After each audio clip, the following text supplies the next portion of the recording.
All right, so Ken Jones is playing. And let's see if the other guys are. Okay, Nathaniel is playing Terra Minoi. Brian Wall is his. Oh, hang on, no, I got the wrong one there. Okay, I don't think that was Chin Rip. He's playing. Oh, okay, yeah. Okay, there we are. All right, so Brian Wall has played a. Okay, we've got a bird's opening selector gambit going on there. And it looks like Subham is playing. I can't even say it. Stivelband. And our team average is 2156, and theirs is 2184. But we're ahead of them in the standings, so hopefully we can beat them. Well, Brian Wall, true to form, is playing some kind of offbeat gambit, and it's working out for him because most people don't know how to play against this type of nonsense. A guy named Doug Breckenridge, he would play that. Oh, okay. He played a really interesting draw against Elliot Winslow, who I told you about a few minutes ago, in Missouri Open in the last round here in Kansas City, I think it was, in '74. Played at Crown Center when it was a happening place, so to speak. Yeah. And I can't remember if it was Elliot or Doug made the comment that the Lasker Pelican feels too cheap for Grandmaster play. You just don't see it, or if you do, it's very infrequent. Yeah. But you create a hole on D5 and a weakness on D6, so I can see why black players would be a little bit hesitant at that level.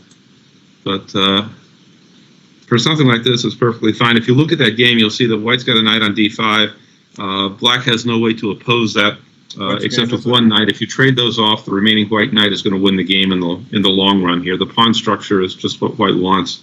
Which game are you on, Nathaniel? That's a Camel Clutcher versus Ken Jones. Who is Camel Clutcher? He is Daniel Herman. Okay.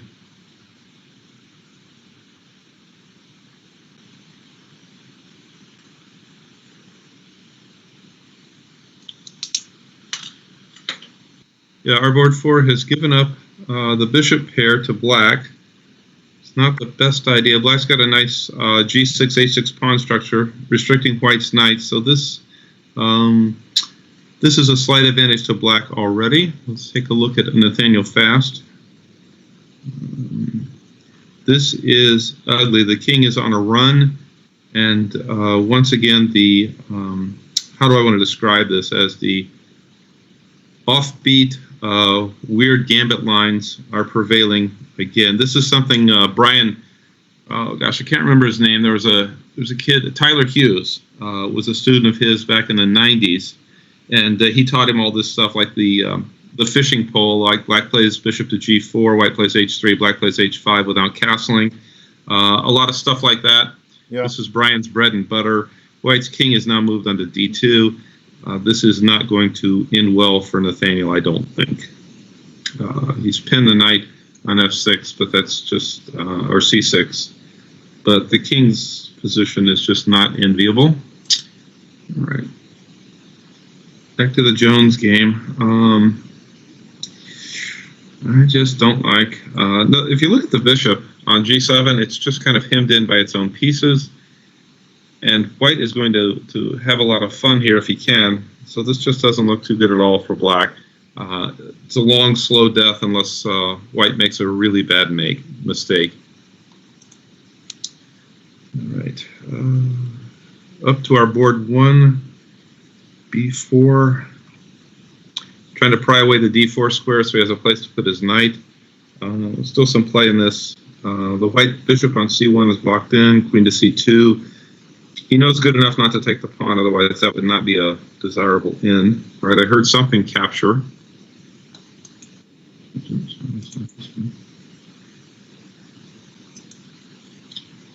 Oh, okay, this is Subham and Shivelband.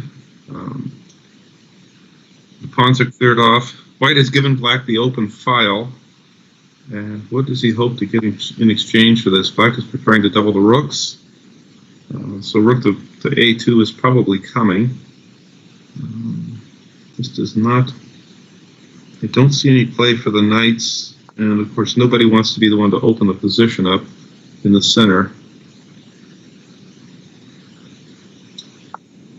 Now white is going to challenge on the rooks, and they're all, I guess it looks like those are all going to come off the board here.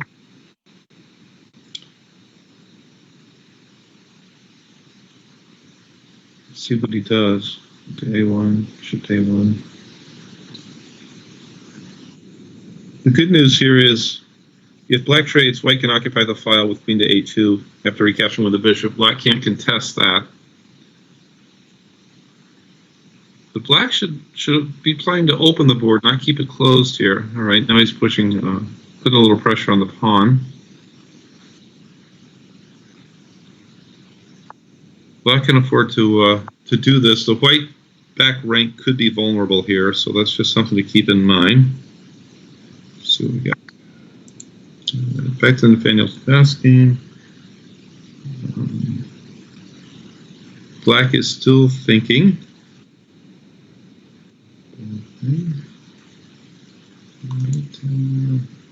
Okay, the Jones game has opened up. White has the file. The knight is sitting there on d5 looking quite nice and making black's life very uncomfortable. Don't know if that's where the exchanges took place or not.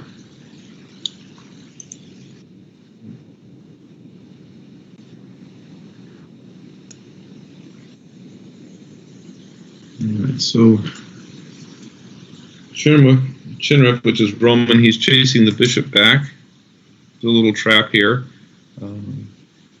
Bishop's going to have to go at d3 for one. Anything else gets lost. Yeah, maybe not.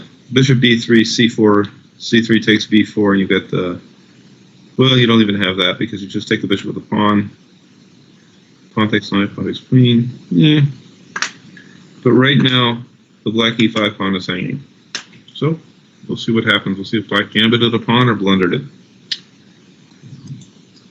Are you watching all four games at once? No, I have to switch back and forth as you call them out. So. Oh, okay. All right. Active if you do that. Okay, black is, I'm looking at Ken Jones's game. He's going to trade off white's knight on c2 in hopes of getting his bishop some play by moving the pawn. So it's in white's best interest here just to move the queen. Probably to d1. Anything else doesn't look too good. E3, of course, is a mistake. Whoops. All right, so he's giving Ken what he wants. The passed pawn on d4, and so now the bishop comes to life.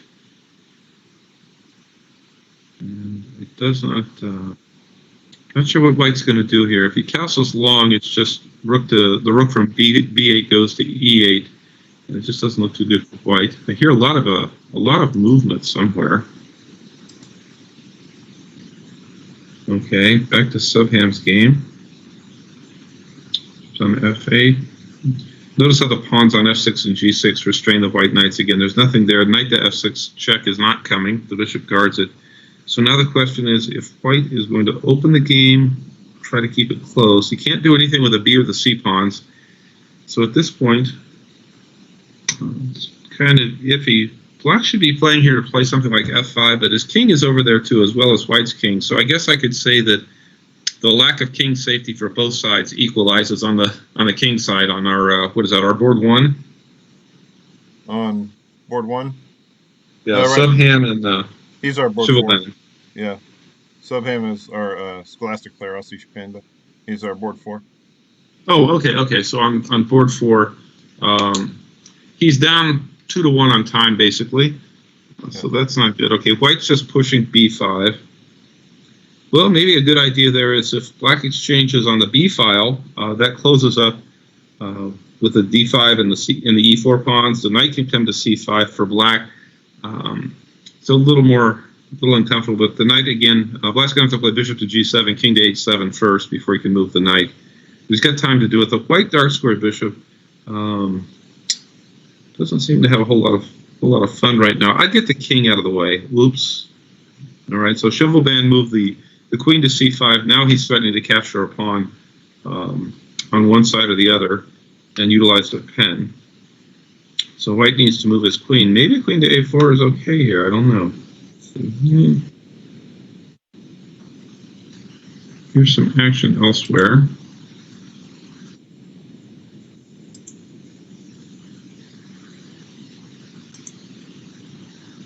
Oh, there's the exchanges. All right.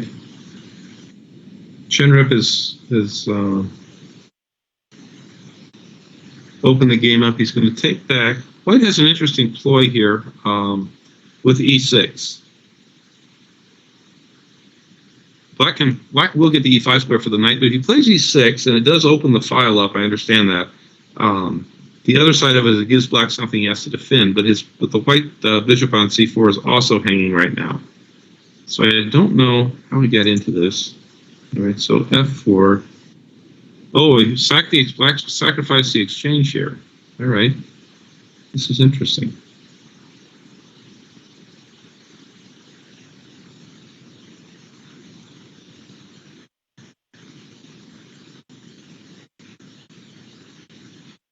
With white's rook on a1 and bishop still on c1, the sacrifice is justified. Now the bishop is under attack, but like I said, I think white's got a cheapo in there. He can push the pawn to e6, try to create some counterplay, but again, his bishop is hanging right now, so that's the first thing he has to worry about. Yeah, there we are. If you go to the Jones game, you can see he's doubled rooks on the f and the e files. Black is very secure here. The king is perfectly safe, by the way. Ideas like queen to h2 and mate don't work. The king just goes to f7. It's perfectly safe. Let's see. And at just the right moment, it may be possible to play d3, and you just open up the dark squares around the white king. And of course, right now, black could also try something like a4 and give away that b5 pawn, because then a takes b3, then rook to b8, and suddenly the white king is just not very comfortable. Well, Nathaniel Fast has been sitting there for about the last 3 minutes in this Brian Wall castle, and the queen is coming over to attack the knight. So black is going to have to make a decision here in terms of what he's going to do with the knight on h2, which is hanging. And any retreat, of course, will cost him his queen. He doesn't really have a good check. I wonder if queen to g5 would work here for black. The white king can't go to the light squares, or the knight develops with check, or the bishop. I'm sorry, don't know what I'm doing anymore. All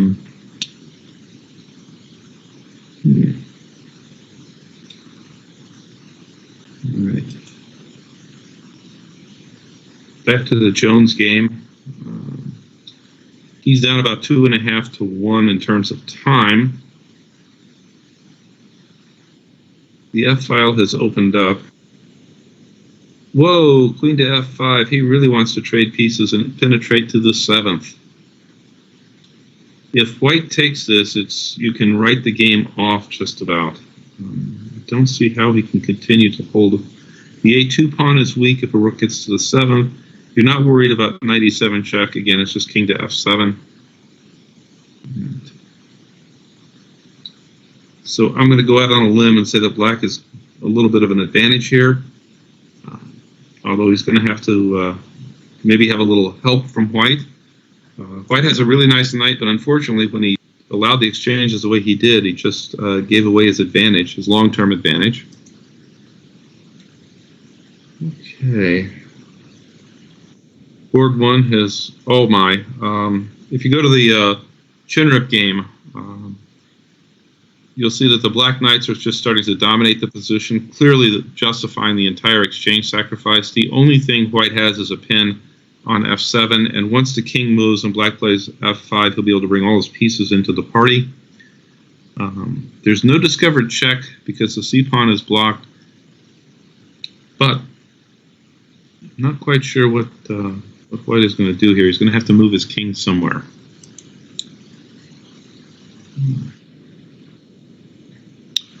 All right, going back to Ashish's game.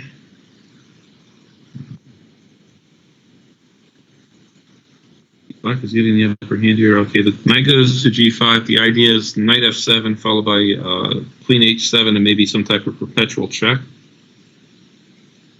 which I think this can easily be defended with a move like what? What could easily defend against queen h7 check? Ah, there we are. Well, we'll see if there's a perpetual here or not. Queen h7, king f8, and then knight f5 could be really interesting. But the black queen cannot get into the position. Do we have any computer analysis available?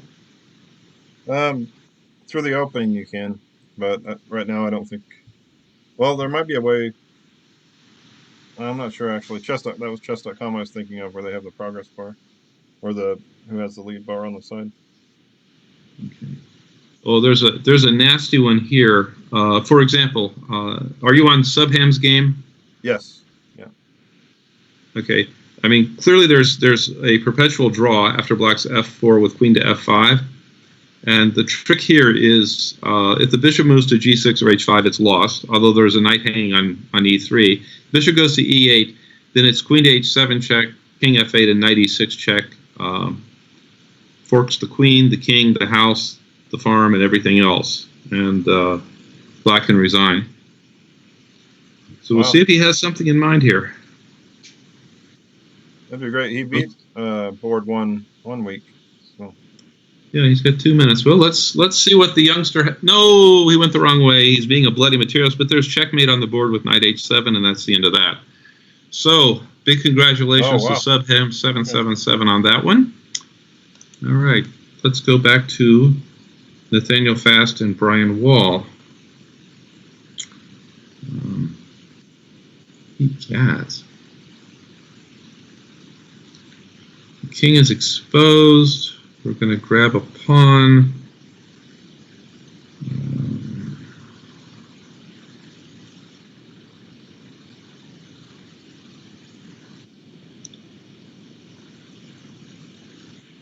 I'm thinking rook h2 might be the move. Queen h2, there's no mate threat, so there's no sense in trying that. You need the queen to help defend the king and the d4 pawn. I think you could pull it off. Rook takes knight, rook f to e8, and then queen to f2. We'll hang on to the knight. The question is, does knight d4 work for black? Yeah, knight takes d4. Rook, the other rook comes to d8, c3, c5, and then you can play rook to h4, tempoing the queen, defending the piece, and you get out with your piece, it looks like. Right. Jones has decided he wants his king on f8, which is pretty safe. Daniel's given back a lot of his time. f7. But the white king's looking kind of safe here. On Nathaniel's game? Oh, hold it. On Nathaniel's game, okay, good. He took with the rook. All right, so okay. Knight takes. You've got to take with the knight, obviously. Well, no. Can you take with the queen? No, you get pinned to the king.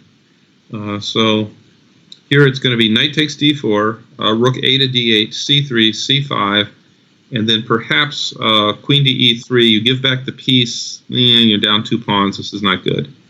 And Nathaniel White could resign that one then. I don't see a way out of it. The pin is deadly. If there'd been a further tempo with rook f to e8, then queen to f2, and now you'd have rook h4 as a defense. But you don't have that here. So it's going to be c3, c5, and then what? Can't save the piece. White's going to be 2 pawns down. Now, the machine... Oh, hold it. He still has an extra piece, doesn't he? Yeah, c3, c5. Something along the lines of even queen to e3. And white's up a piece for 2 pawns. So I sit corrected. Let me tell the tale here, all right? The Jones game.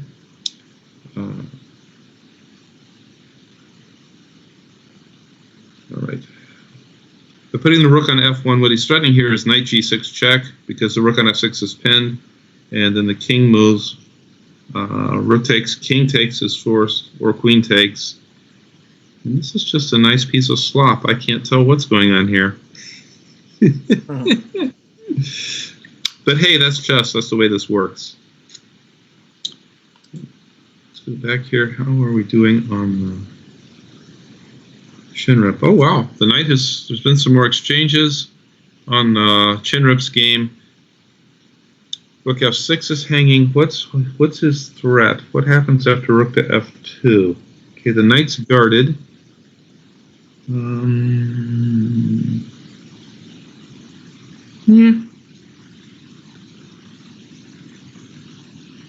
Maybe the queen has to go back out on b4. I'm looking at this and I'm thinking queen to d4, or here if white plays rook f2, queen to d4. Oh, rook to f8. That's interesting. He wants to get his queen in around the king, of course. Some nasty stuff going on there. So you don't take that. This gives you a moment to play a move like knight e3, I think, where you threaten mate, and so you can't play queen to f7. Yeah. So now a move like queen f2 is probably coming, and let's see. You can't trade queens because that's your tempoing piece. Queen to d3, the rook moves, followed by rook to g5. Now that looks like some fun. Attacking the g2 pawn and opening up the dark squared bishop to come to d4. So maybe there's enough there in the kitchen to whip up some cookies, so to speak, and produce checkmate. It's interesting. Back here.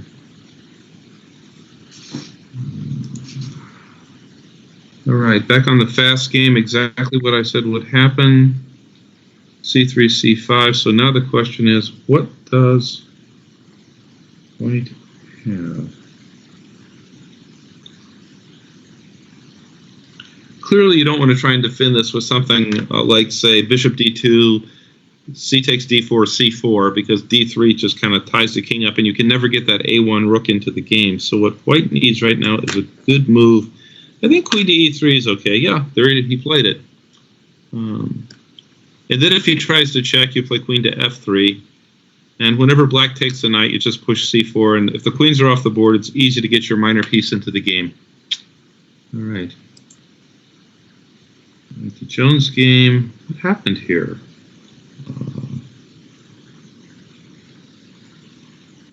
I gotta back up a minute. Knight e5, e6.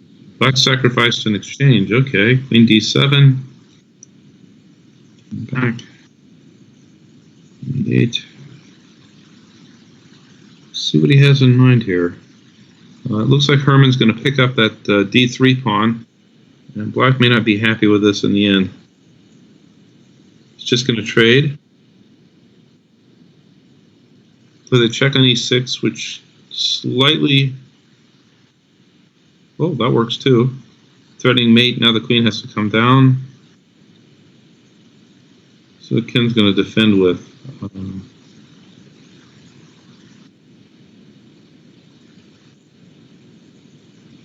Queen to e7 is the only move that doesn't lose a piece. If you place queen to h6, it's queen f7 check, and then you pick off the bishop.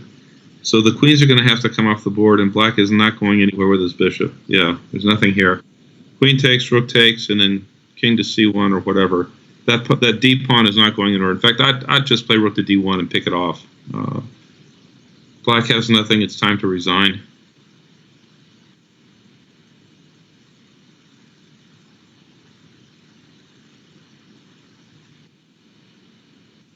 Yep, you can write that one off. Okay. Well, I think you can write that one off. You never know. Mistakes are always a part of the game. All right. Back to Chinrip and Terminoli. Black's up 2-1 on time. Let's see here. However, white has two rooks coming into the game.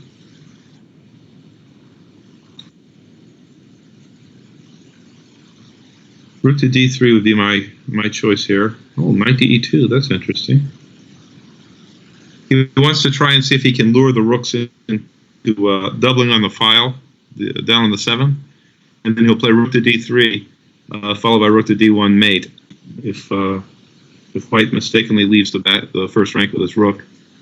Right, so who's making all these moves? Is that the...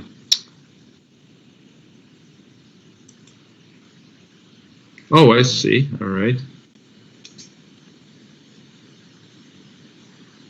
It's interesting. Fast is down on time here. They're both under a minute. And so we're going to have a queen trade. Yep, there's a queen trade. He's going to take some discovered check on the pawn. King up. Captures. It looks like white could get out of this. Maybe. Yep. Look over.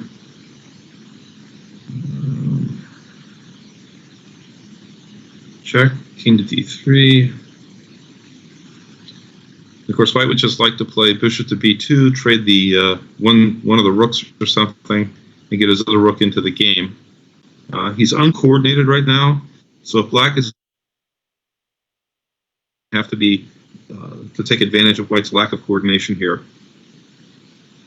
Hard. d3. All right, he's going to run with the king. Okay. And at the same time, he's stopping the check. He'll plant the bishop on d4, and he'll be able to bring his rooks together.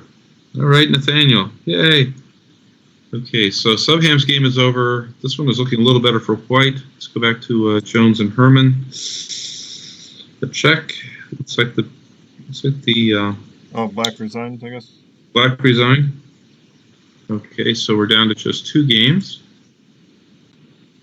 Oops, and white is toast here on our board 1, right? Yeah, we had black. Okay, so the only game going on is Sebastian. Nathaniel Fast. Brian Wall, okay, yeah.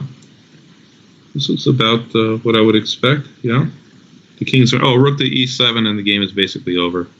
The white king can run, or he can resign. There's a check coming, or g4 first, and it's really over. Yep. With 16 seconds left, you're not going anywhere there. I'd just take the pawn with check, and then take the g7 pawn, either with the bishop or the rook. Possibly with the rook to stop the push of the pawn. And now the white king can march into the game via b4, c5. Ooh, nasty one there. Now, with my wicked sense of humor, I would have played king to b4, a5, and then when he moved, I'd sacrifice the rook and the bishop, take the rook off, pick up the 2 queenside pawns, and black could resign. Nothing left to talk about. The pawns will get across. Huh? You can get the pawns across if you do that. Yeah, if we go back a few moves, my point is my king will be on a5, and black will play his king to f5, and just before he plays g4, I'll sacrifice the rook on g5 to trade off the rooks and the bishop. I'll take the a6 pawn, come back with the king, take the b5 pawn, and black really should resign. But here, I think I'll just play rook to b6 and pick up something. Ooh, nasty. Now rook to f2. Whoa, it's giving up a pawn? Okay.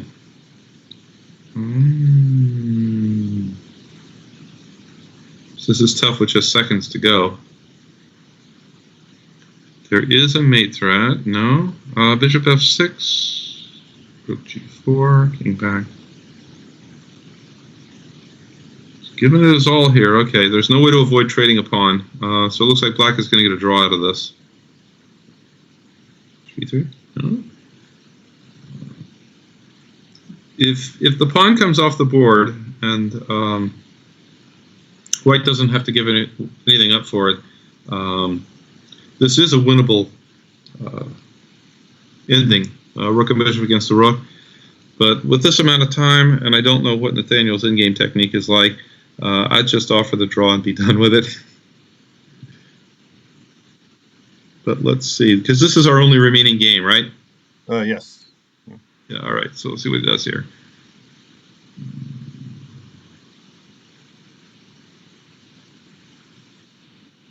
All right, yep. Now check, yeah. Force the king back.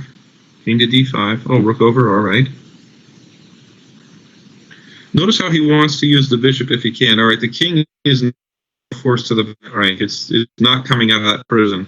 If White knows what he's doing, he's just going to move his king in order to move the bishop.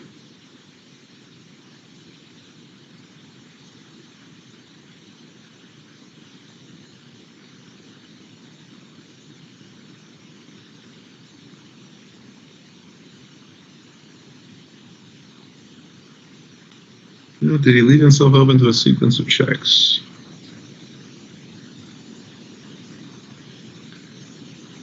King, all right. And it looks like he's done it. It's just mate, rook to h8. Oh, wow. Okay. Congratulations, Nathaniel. All right.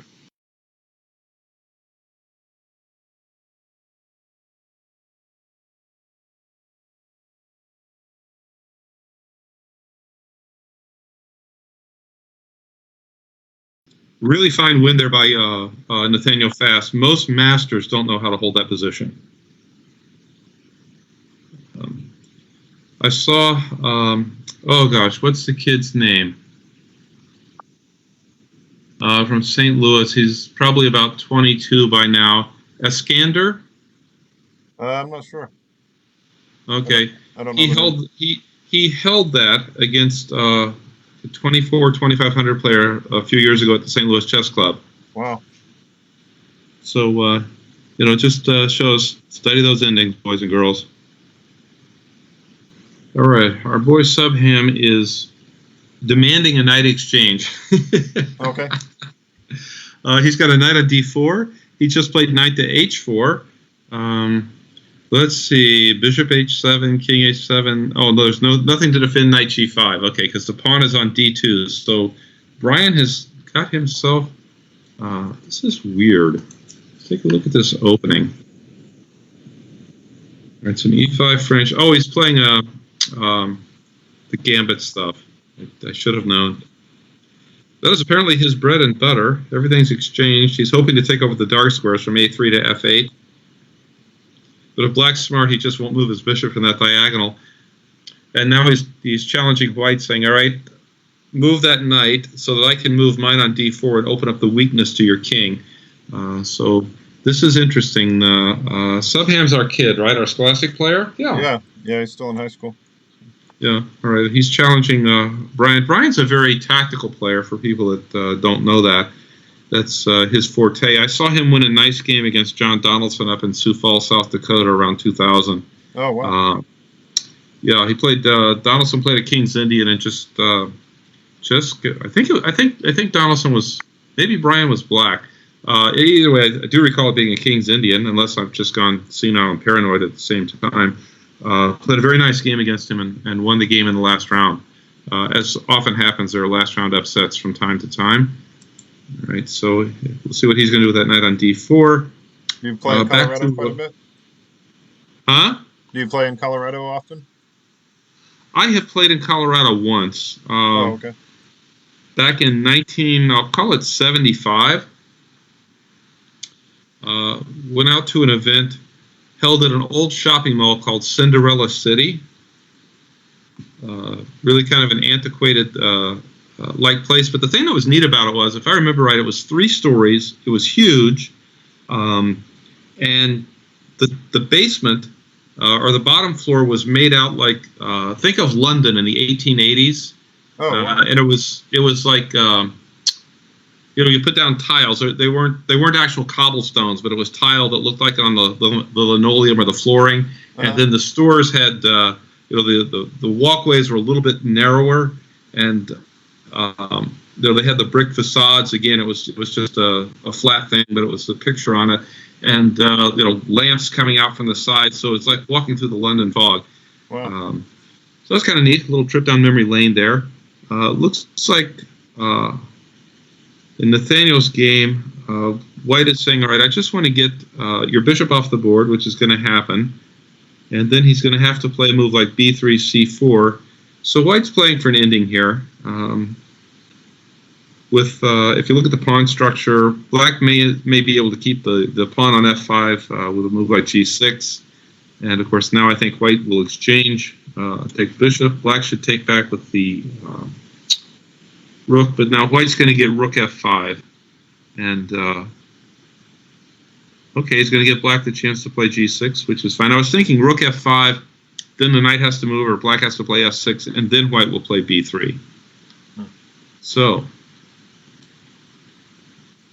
c4, yep. Making his claim on the queen side. This gives white an opportunity to just play a move like rook to d1 and then put the rook from f1 to e1. Attacking? Sure. Spin that puppy. Kind of makes you wonder what they're doing. I hear a lot of clicking, so other people are moving faster. Let's see who's moving.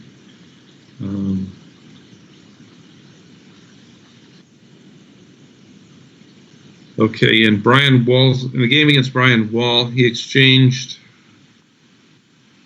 on h4, and then played rook to e4, and white dropped the queen back to e7, in order to defend the weakness with a move like g6. So that one is there. Let's just go on with Ken Jones. Okay, this is a little bit unexpected from Ken. He normally doesn't get into boxed up positions like this from years ago. Of course, you don't really want to take the c6 pawn because that will leave you with the possibility of a rook on the c file and the queen coming down. And depending on how you can work a rook lift, it could come around to the a file here, and then you've got threats down on a2, so you have to play a move like a3, and then the queen and rook battery can penetrate. So let's see what black is going to do here. Okay, he takes the bishop off and says, all right, I want to trade rooks. That makes sense. So the rooks are traded. And I think black should just castle. As Ron Luther likes to say, get out of Dodge. Would be a good idea here. I don't really see. Let's see.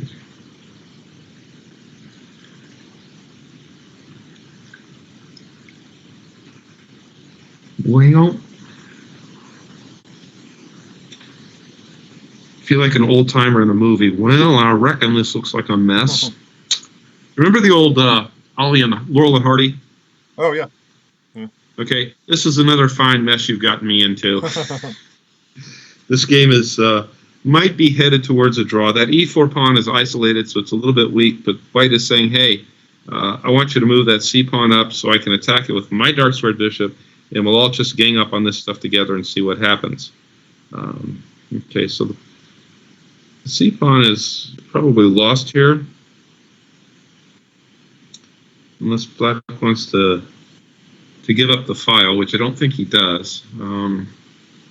Play c5, yeah. Okay, we'll leave them to that for the moment. Black now has the idea of rook to d4, again attacking the e4 pawn. He might want to make some for his king first. All right. Chin rip. Ooh. We've had a little bit of activity here. White's got the bishop pair. Black has the isolated d pawn. These type of structures are not my favorite, but it looks like white wins a pawn with b4, b5, bishop a7.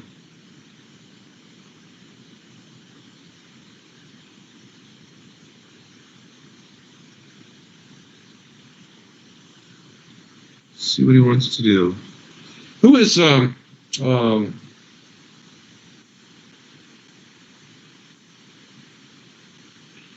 who is our board one? I don't know him. Is he a student at SLU or Webster or what? I think it was Webster. He's from Ukraine, and he came here to St. Louis to go to school. And I think he plays for their chess team, maybe. Oh, he's going to be a part of Webster U. Yeah. Of course, isn't everybody now in St. Louis a part of Webster U? Yeah, that's what I hear it a lot. The name of the school a lot. In chess. Yeah. You know, Susan does just such a fine job there with training and working with people. It's enough to make me go to Webster and see if she can work with me, you know, if I'm beyond hope or what. Let's see. I wonder what White's idea is here. I'm going to mark this one as unclear for the moment and go back to. I'm going to work my way, up and down the boards from where I started them. So now I'm back to Ken Jones's game. All right, he took.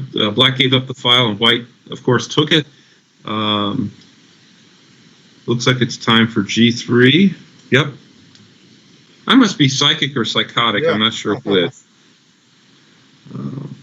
All right, so Black now has a weakness, and Ken is very good at just working on these things day in and day out after a move like rook to d5, and just saying, hey, I'm over here, what are you going to do, or do about it? And of course, rook to d5, rook to f5, these can all push, make some further weaknesses in Black's game.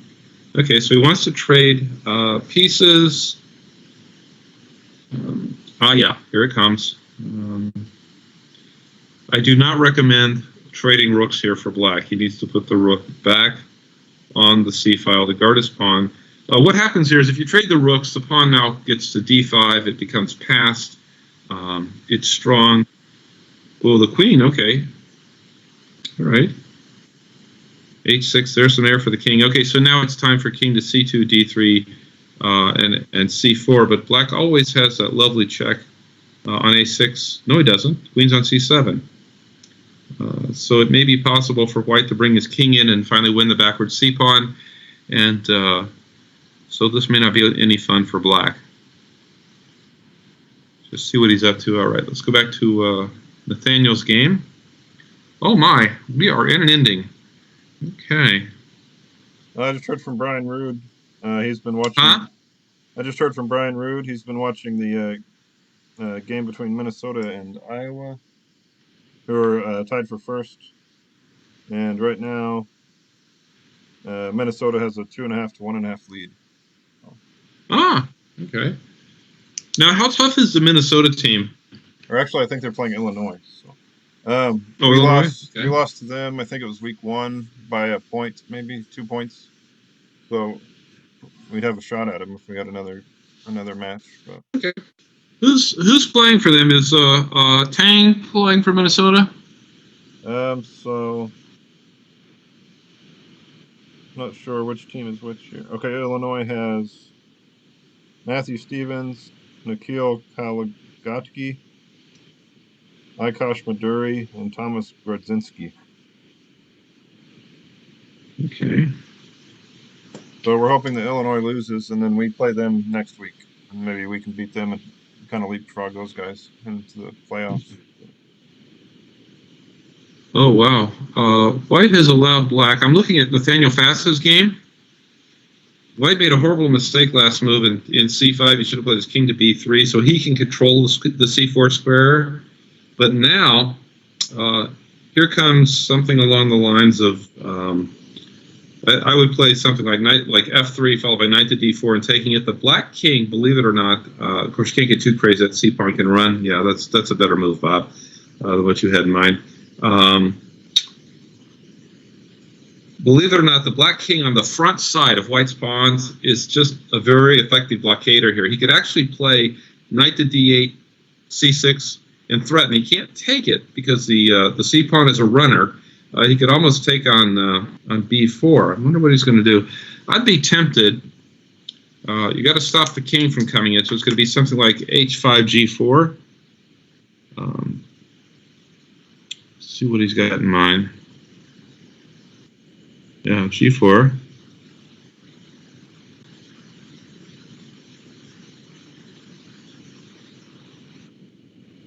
Now the trick here is if White blunders with a move like h3, you play f3 and White can resign, because Black will queen. All right. Need a little h5 here.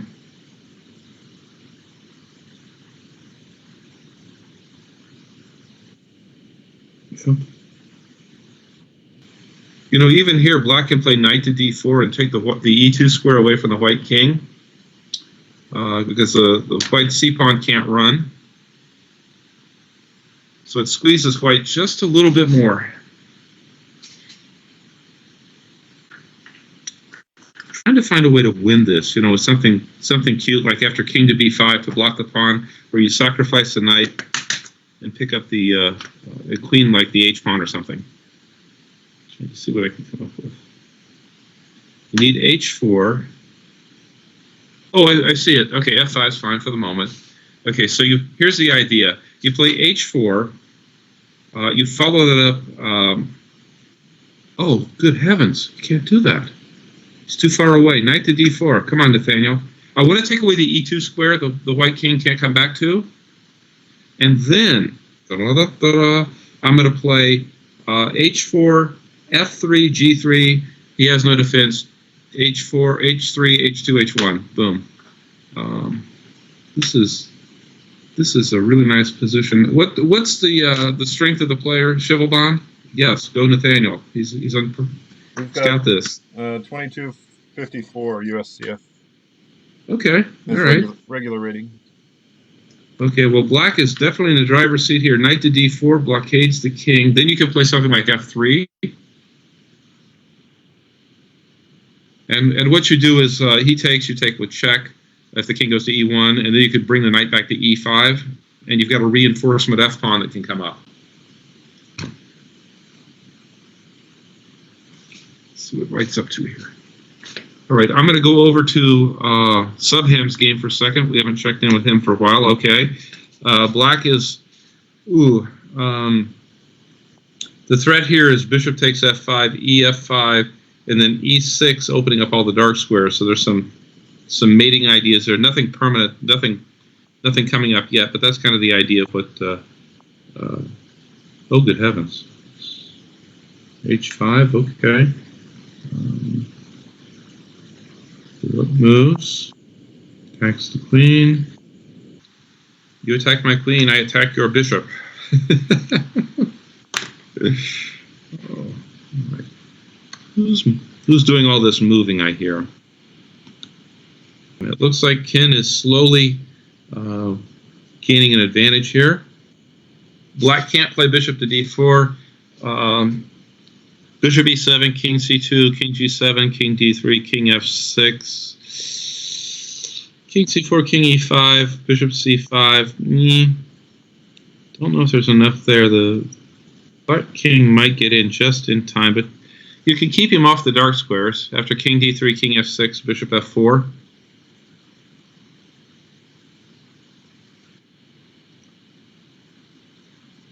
Let's try and figure this out. Good heavens.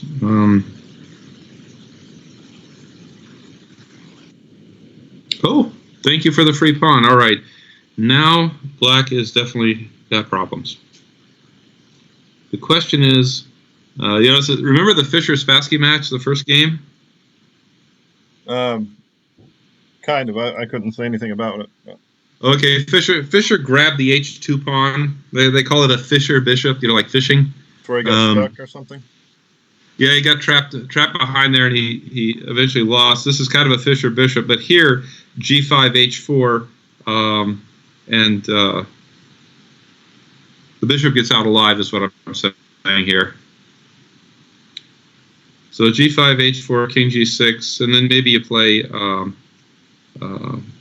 HG5, Bishop G5, Bishop F8, and that's not too good for black because the bishop will then pick up the pawns on the dark squares. All right, so we'll see how that one ends. All right, Chinrip, what's going on over here? We have 2-to-1 time odds, just approximately. The knight's under attack. Oh, white gave up an exchange for something. What did he give up an exchange for?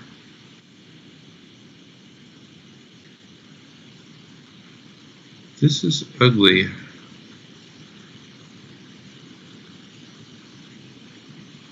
It's got a pawn hanging too.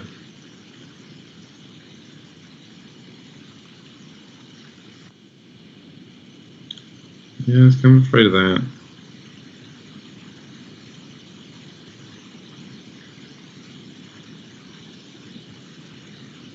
The words of W.C. Fields. Ah, yes, my little chickadee. This is not looking good. I'm not sure what's going on here. This is... ooh! Yes, open my king up.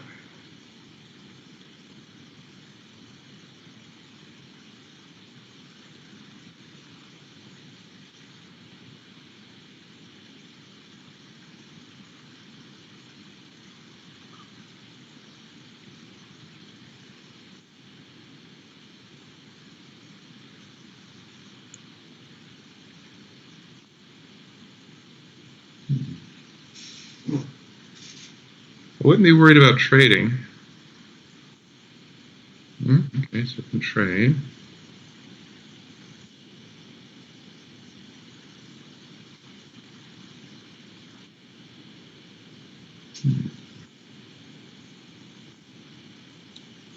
All right, passed pawns must be pushed. Somebody said that once.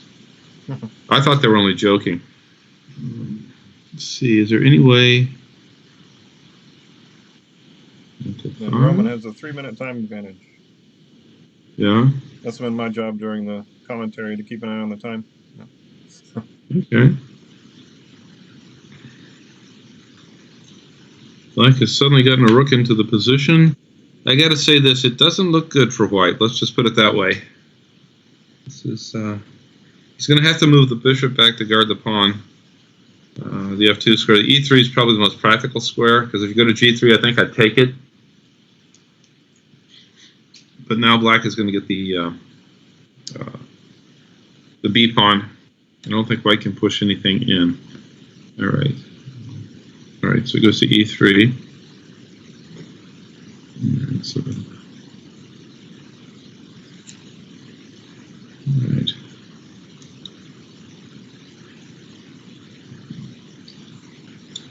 Well, our scholastic player is doing quite well here. Holding his own against the wily master Brian Wall.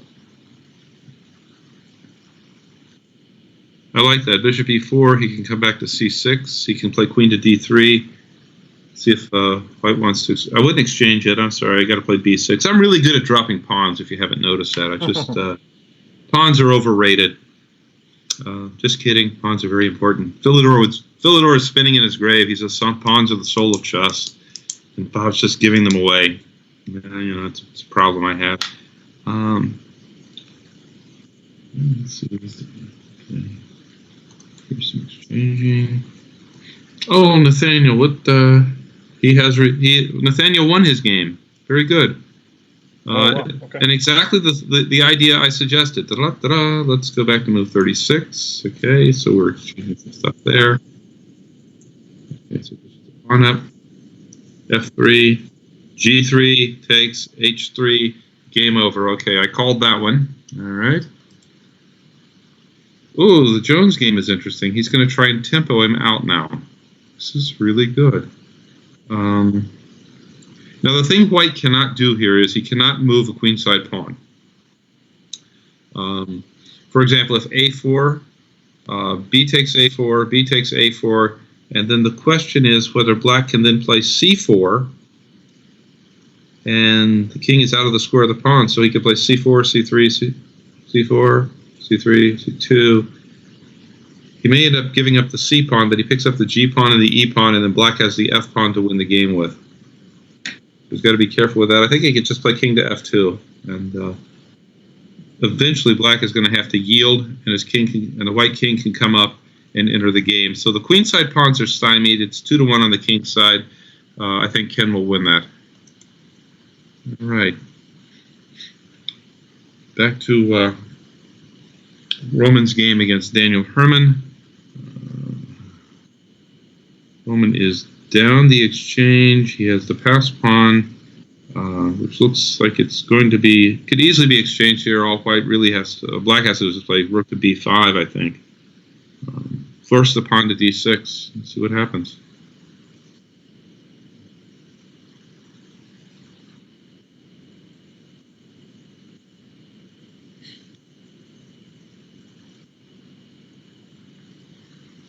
And not just g5 and you win the pawn. There's really nothing going to happen here. G5, and if, for example, a rook checks, king to d5. If rook to e7, you just play the king back to c6, guarding the rook. And at that point, you can win that in your sleep. So that one I'm going to give to Daniel Herman with nice technique there, yeah. There goes the pawn. There was no need for that. Okay. H4, I just let it sit. All right, yeah, Ken's game is Well, black has played a little bit on the queen side. Let's see what happened. Starting at move 41, king e3, king g4, f2, h5, king g2. Okay, a4, king f2, takes. All right, paralyzing the queen side. f6, king g2, f5. E5, and the white e pawn is running. That game is over. Well, technically it's over. No, no, sir, you don't understand. King f3, and after you move, it's going to be king to f4, king takes f5, and then white will have two passers. And he's got 2 minutes and 30 seconds to 10 seconds, please. There's no need to play that out. This is not a match for the World Championship. The only thing at stake here is the $25 million first place prize. Right. Yeah. Which I have no idea who's giving up that money, but hey. Captains get 10% for win. Yeah, really. Okay, so black may have made a minor error here. White can play bishop d4 with the idea of trying to put that rook on b6 and snag a pawn, but oh, you might let him do it? Okay. Well, what do we have here? Rook to a6. Can white tempo around enough to just hold on to the game and not lose?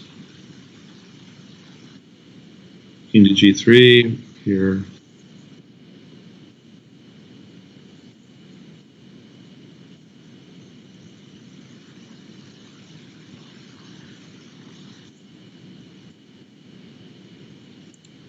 Okay, move to f4. Well, how about something cute like bishop to e5 to chase the rook out? Yeah.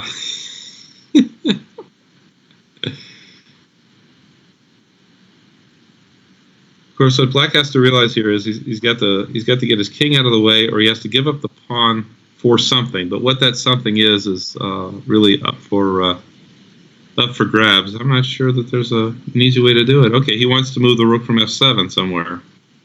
That's fine. Or he just wants to get the king out of the way and play f5, which makes more sense. You're on Panda's game? The chin rip, yeah. Oh, Shinra. Okay. Is that Panda? No, that's Roman. Yeah. Roman. Okay, which one is Panda? Subham 777. Oh, okay. All right, let's take a look at that one. All right. He's got 14 seconds to Brian Wall's minute, but there's nothing going to happen here. Bishop goes to c6. What does he do? Okay, he wants to do it from f3. That's fine.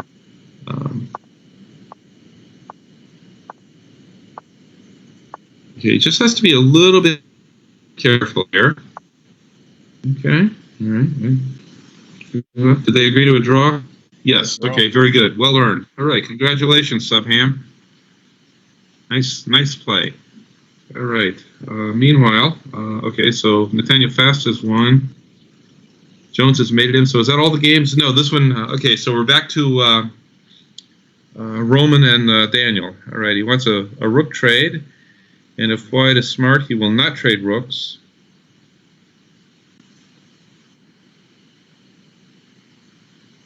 Oh, they agree to draw, so the round is over.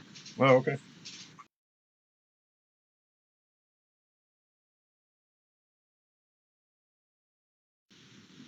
Alrighty. Let's see if anybody has started. Yeah, I think I was waiting on Ken Jones to start. He might have taken a break a little one. Oh, no, it started now, I think. So in round 3, Diddlevan has white against Ken Jones. Wall has white against Roman Kozelov. Asish Panda has white against Herman. And Nathaniel Fast has white against Langseth.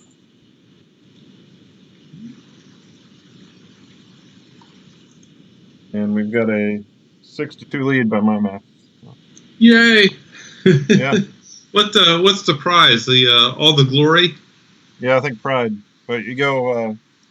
So they go by match wins first, and right now there's 3 tied at 4, and we've got 3. So we need one of those teams above us to lose. Hopefully Illinois. and then we'll be tied with them, and then we play them next week, and we could take their spot maybe. Oh, okay. So we have a plan. Yeah, win. Yeah. Ooh, yeah, that always helps. Who's playing for Illinois? Illinois has. If I can pull that up. Yeah, we're in first place on the tie break, which is game win. So if there's any ties, we'll win that.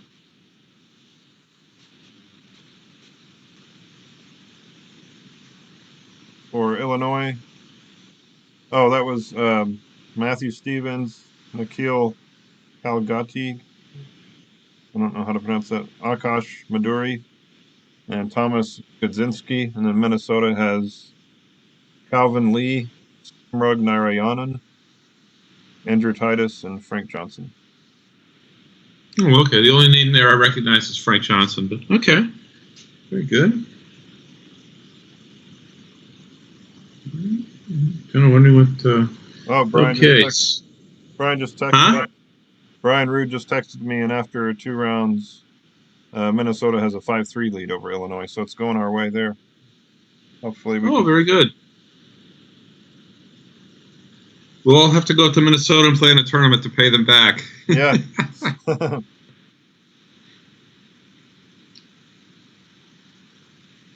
I have played in Minnesota. I like it. Nathaniel Fast's game right now. I don't like these type of things where you play f4 and the bishop is the opposing side's bishop is open and you're not castled, and bad things can happen if you know what I mean. So does he have to go queenside here, maybe? Oh yeah, he'll have to castle queenside, but you just give up a lot of tempos here, I think. Bishop to d2, that's a move everybody wants to play, where it doesn't really do anything. I think black can minky around here, so to speak, with moves like knight to b6, bishop to g4, and he might even take a castle on queenside. All right. What did Ken get himself into? Okay, so what is this?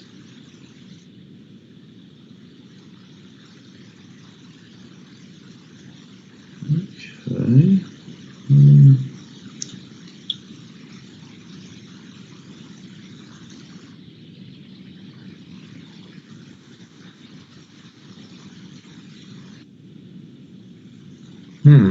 I'm just looking at Ken Jones's game, and I'm just going,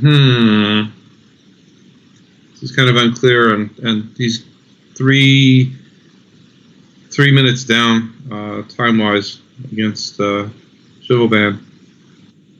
All right, let's see what's going on here.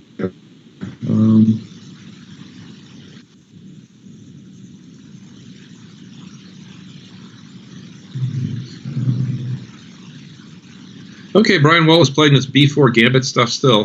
This time he's doing it against Chenrip. Looks like black has held the pawn. White's got a bad bishop. You say Brian Wall's the national master, or? Yeah.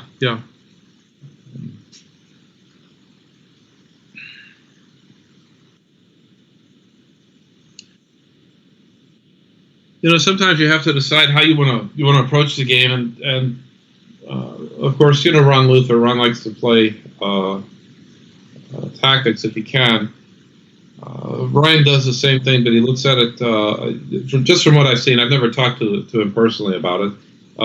It seems like he likes to play these offbeat gambits, just so people can make a mistake because they're not familiar with the systems or how to deal with them. And so that's what he's playing here. And I think he's been like that in his what I'll call his regular chess career. It's just not for me.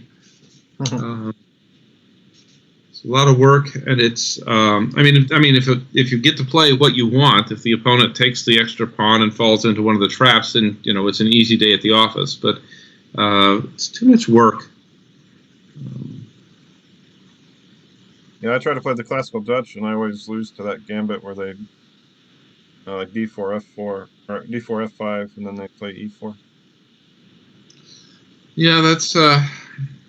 Petrosian said one time. He said, "I really like to play against the Dutch." Really? Yeah. Yeah, I just had a video series from Simon Williams, so that's why I started playing that. Yeah. I'm just looking at this game between Roman and Brian, and if you just look at the position, White's king is just like totally open. Black is up a pawn. He can take his time doing anything he wants to with it. He's going to put the knight on d5, play bishop to e7, maybe even castle, and then just play f6.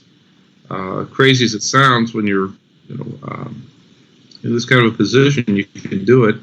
Or he might even go crazy here and play something like g6 to try and open the files against Black's king. But with his king in the center, yeah, that may not be the best of ideas. But knight to d5 first would be looks like what he's after. The other problem with gambits is once if the opponent survives, say 5, 6, 7 moves past the gambit idea, then you're down a pawn, and against best play, you're just not going to do well. I played against this one time. I had a 2,000 player play this b4 gambit against me, and it did not go well for him. I think the game lasted something like 30 moves. So Roman wants to play the knight to d5, you said, and then the bishop goes Yeah, to Black should just play e7. knight to d5, bishop to e7. He doesn't need to be afraid of trading off, a pawn and a piece on the g5 square, because the knight on d5 is just going to be brutal. The queen will have to move and get off the off the f file. Queen looks kind of boxed in over there, doesn't it? Yeah. Oh, interesting indeed. Okay, this is taking on a unique flavor of its own now. If White takes with in passing hg6, knight g6, depending on where the queen goes, there's knight to h4, or there are possible queen sacrifices with knight forks, depending on where the king and the queen are. Black also has an option of like knight bishop to g7 or just h5 after he chases the queen. So this is interesting. Being the coward that I am, I would have just played knight to d5 and gone for the slow game. But we'll come back to that one. All right. All right. Subham. Okay, so if we go to Subham's game here, the light squares around his king are all weak. You can see that Black is using his bishops properly. The white position is underdeveloped. It's just not looking good. I think what he needs to do here, try to find some way to get out of the pressure. Look at his problem is like bishop to f4, knight f3, bishop f3, or knight f3, bishop f3, rook exchange maybe down the e file, but Black always has this nasty queen h5, h3, g2 mate theme, or he could even play something like bishop from f3 to h1, threatening mate on g2. So this is no fun.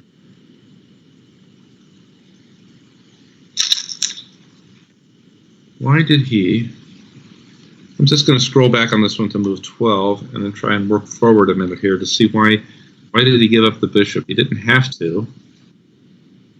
Oh, he just did it. He just gave up the bishop on move 14 for nothing. Maybe bishop e3 for white would have been better there, but oh well. Let him go down here on this one and see what he's got. d5. He's thinking, and he's down a little over 2 minutes, 2-1 on time. All right, so Nathaniel Fast, what are you up to here? Oh my. Yeah, pieces everywhere. Okay.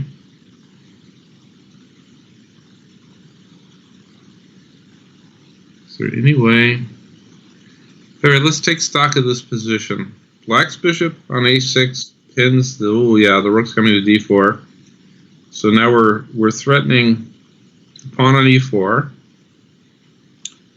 A possible doubling of rooks.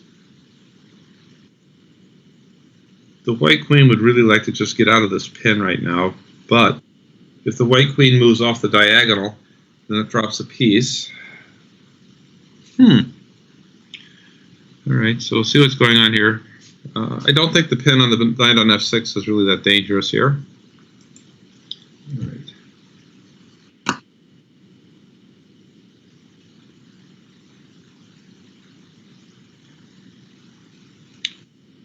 All right, Ken Jones's game.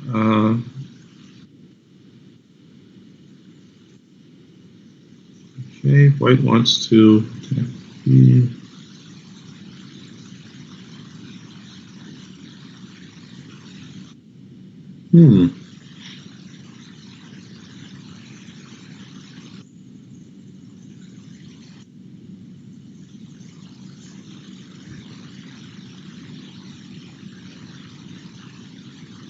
Black exchanges on d5, then the move d6. Whoops, okay, we're going to see what's going to happen. Or is he going to block with the queen or the rook?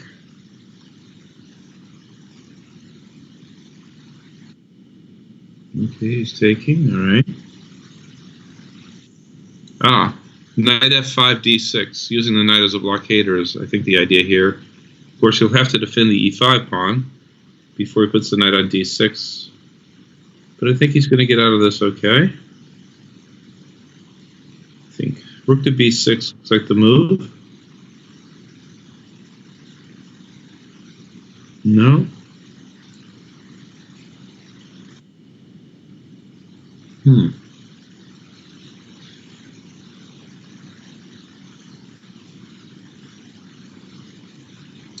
Black's e5 pawn is just weak. I think white can double his rooks and make life miserable for Ken in this one. Let's come back and see what's going on. Who's making all these moves?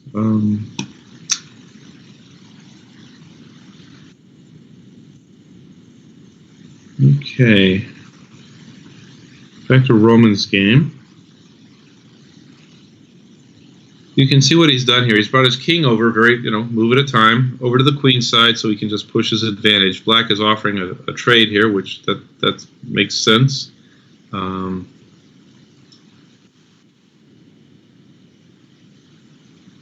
right, knights are traded. King on the side of the board. Yep, b5. Time to start pushing that advantage. a5, bishop e7, followed by b4, and I think Black's going to be able to push his pawns in. You're not too worried about losing the pawn on h6 because the passed pawns are where the game is at. Let's see what he does. Of course, he's got a nasty little trick here. Roman could just play like rook to g8, and then if white takes the pawn, is there a mate?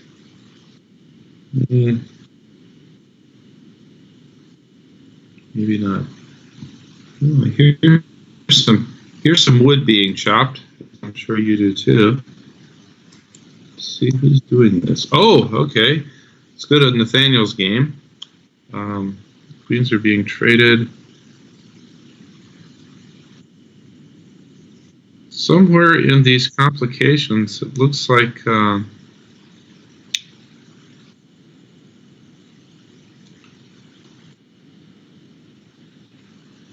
Black gets two pieces for a rook, is what it looks like to me. Bishop c4, knight c4, and then bb4, ab4, bb4, and two knights for a rook. All right. How good will that be? What can Black do?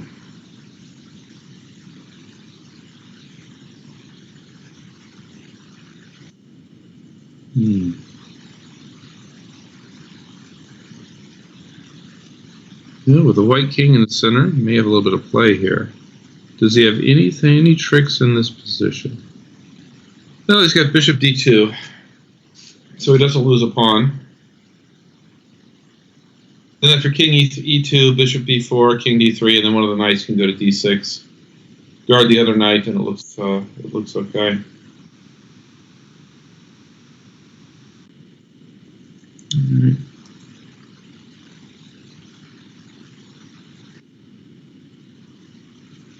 All right. Subham has two knights against two bishops. Not to everyone's taste. He's also got an exposed king. It's down 5 minutes on time. Barring some massive mistake here, I think Black is going to win this one. He just needs to consolidate. He may be down a pawn, but that's not the end of the world in a position like this. Are you still on He's got the Nathaniel's, or did you move? Huh? Did you move to? You're still on Nathaniel's game? I'm on Subham. I'm sorry. Okay, I'll switch. Yeah, he's down a pawn, or up a pawn, but he's facing bishops on an open board, and the knight has just been asked, "Where are you going?" By Black's h6.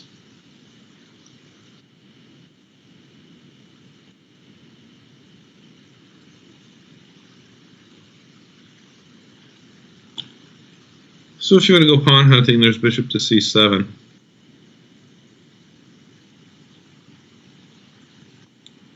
All right, I've gone over to Ken Jones's game. He's trying to put some pressure on the white queen side. You can't let the white pawn advance, but can white force his way in? He's just making some waiting move here, which is fine.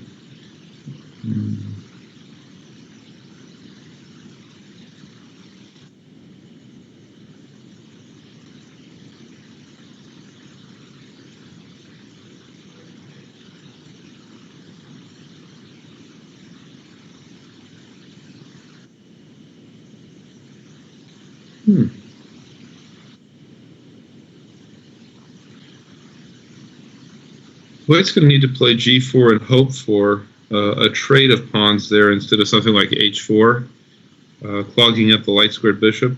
I thought White might have played the rook check and then rook d7 just to see where the pieces are going. Obviously, Black can't move the knight, but now he's putting all the pressure he can on the b2 pawn.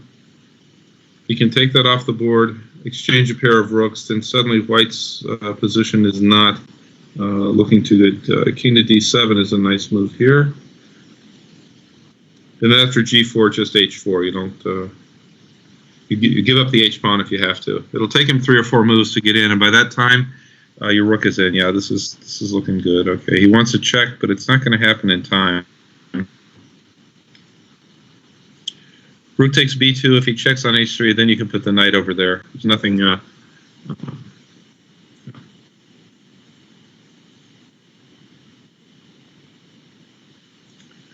And now what we have here is what we call a mess.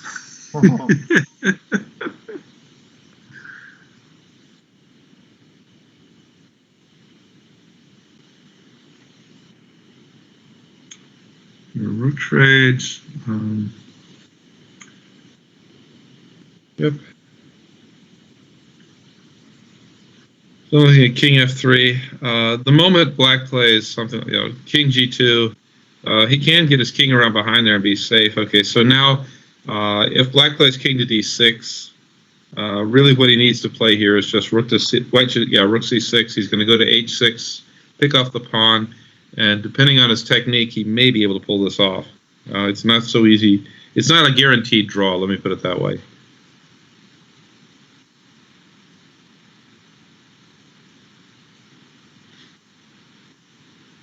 Oh, and that was definitely not good. He should have checked, seeing if White would put the king on h3 and then play rook to d1, because there's that sweet little move. If he takes the h5 pawn, you play rook to a1 check, and the king has to come back, and White loses a rook. But he's down 10-1 on time. Ouch.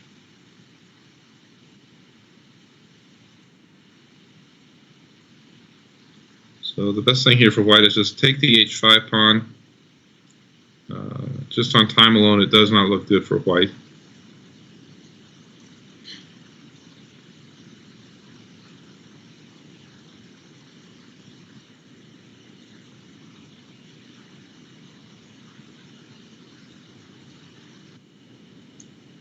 Yep. Approved by Bob. Rook takes h5. I was trying to calculate trading rooks, and I think you can win the king and pawn ending for White, so it's not a good idea. Yeah, he's just gonna check back and forth. And now he'll play king to f3, and then the rook will get out off the h file, and the king can hide back there against the checks.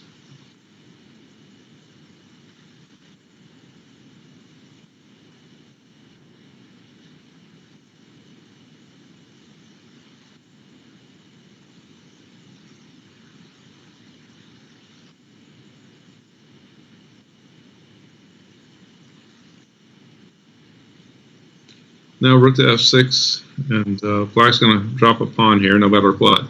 And it's a resignable game. No shame in hanging it up at this point.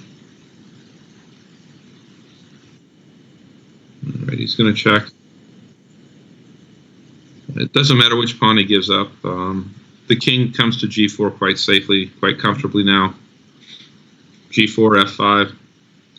Nothing black is going to do. See what's going on with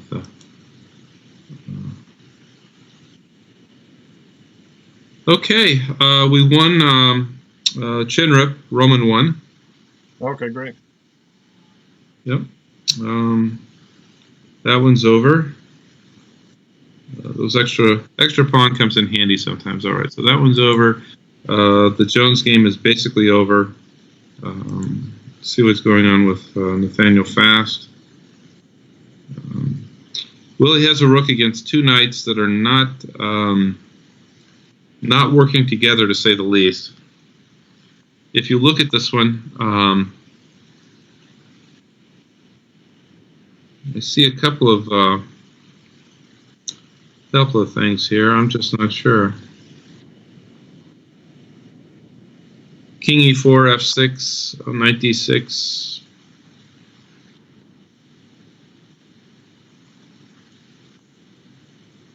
Can black bring his king over to the queen side? I think so. Does he risk losing his king side pawns? Doesn't look bad.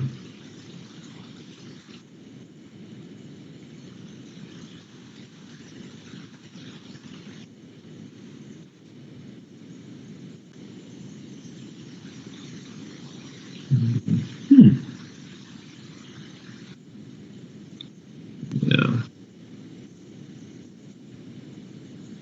Somebody's moving awful fast. Who is that?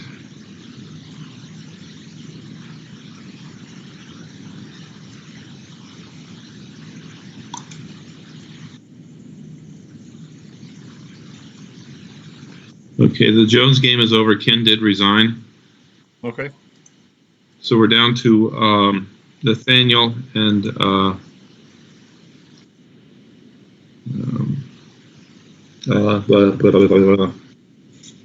Subham. I can't remember his name. Asish. Yeah. Huh? Asish Panda. Yeah.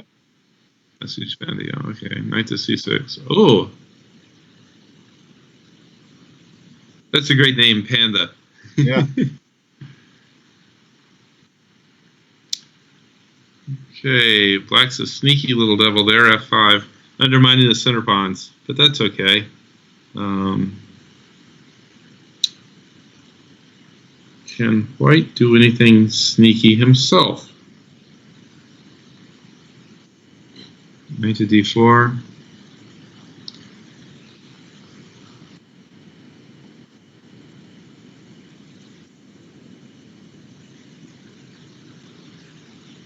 This does not look...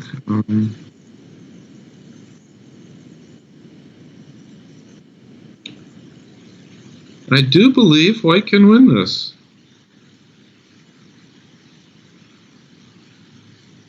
He just plays a5 and keeps pushing. It doesn't matter on the king side. The king can stop it. The question is, can black's king get back in time? I don't think so. Too many moves. Yeah, this is... Well, this kid is playing well. Is he a senior or a freshman? Do you know? I don't know. Ben Boaz knows him a little bit, and Okay. so that's how I found out he was a high school player. I just found him. I just looked at the top USCF Missouri players, and then looked at Missouri Chess Association's contact list and kind of cross-referenced who I could contact. So, Oh, okay. I didn't really know a lot of the names unless they came around Springfield. Ah, okay. Yep, he's doing it right. This is what, yep, A5. Doesn't matter what black does. All right.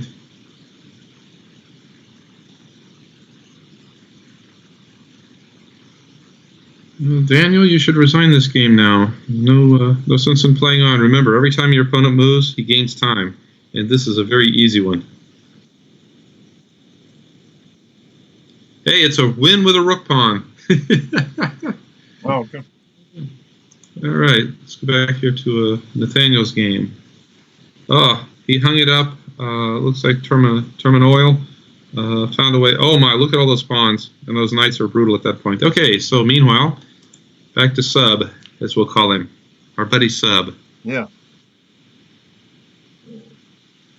So based on that name, Sub Ham, that means he's got to have a YouTube channel or something, and he's looking for subscribers.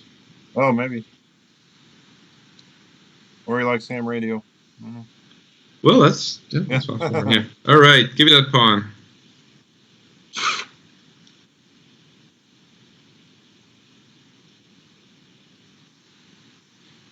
You're not going to stop that pawn, Daniel. It ain't going to happen. Doesn't matter what you're doing. Okay, he resigned. All right. So we had a win, a loss, and a win. So 2 and 2 on that one. Okay. All right, we're in the last round, correct? Yes. But I don't know if you heard about it. Martin Stahl wants to have the Missouri Championship at MSU next month. So we'll see what the turnout is. I did. I think he's got it. What is it? The 8th and 9th he's got it scheduled for? Yes, I think so. Limited entries and or 7th and 8th. I'm sorry, limited entries and whatnot. But hey, I applaud the guy. Yeah, it's limited to 60. So. Yeah. Well, that way, I think if he uses those 2 rooms upstairs, he got plenty of room to space people. And I guess, is it mask and hand gel and what else? Is he going to do the plexiglass, or do you know? Well, the MCA meeting, they talked about it, and they were talking about a thermometer maybe as the people come in. Right. And then a mask, and you can have a drink, but you can't eat in there. So. And he's going to put something about no handshakes before and after games. Right. Are they? Is the school in session there? Yeah, they are. And they. Okay. Well, that's actually encouraging in a sense, and hopefully no one will get sick. Yeah. But if the school can continue to go without any difficulties, then I think we're on the backside of this mess. Yeah, hopefully. Yeah. I'd feel better when they get to a vaccine.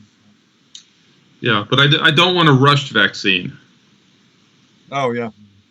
Yeah, this is interesting. White gets to 2 bishops, but a bad pawn structure. I wonder what Black's idea here is. Your own Romance game? Yes.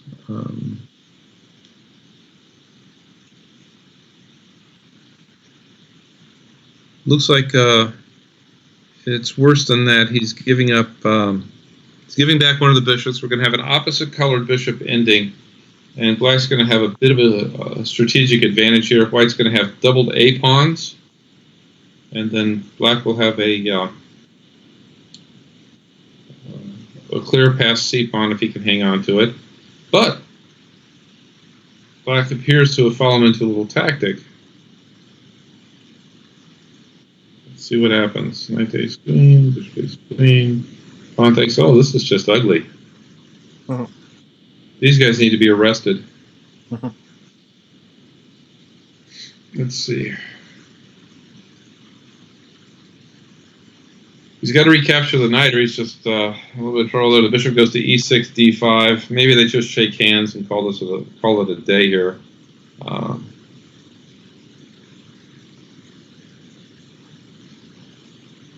Don't think there's anything to be ashamed of at that point. All right, Jones and Wall. White's just offered to trade bishops and accept a really weird pawn structure, and that's okay. We'll just see if somebody else is playing. We'll let them make the mess before we try to comment on that. Let's see if Nathaniel has started. Oh, good. Okay, so Daniel and Nathaniel. All right. He's in check. Okay, who came up with this?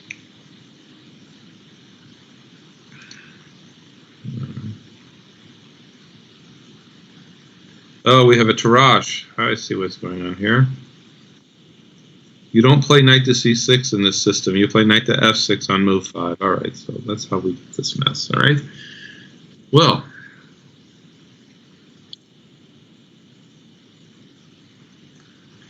black is insistent. He wants the bishop pair. Okay, fine. We'll give it to you. Don't have a choice.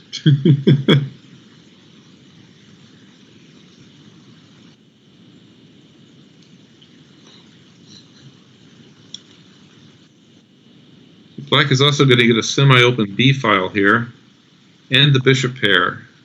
So this could be good for Nathaniel. In fact, bishop to f5 right now looks fine to me. You pick off a pawn. Pick off the c2 pawn, or take that back with your f8 bishop. Either case, it's all right. Black has a advantage here. It's minimal, but it looks nice. White's idea appears to be something like rook to e1 and then move the king with discovered check.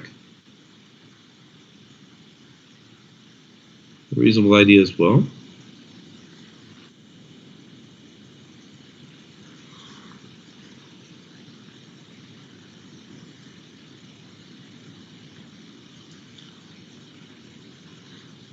I'm thinking h6, rook e1, bishop e6, king f1, knight f6. And then black just has a small advantage. If he can mobilize his hanging pawns, put the rooks on d8 and c8, he can probably come out of this okay. All right.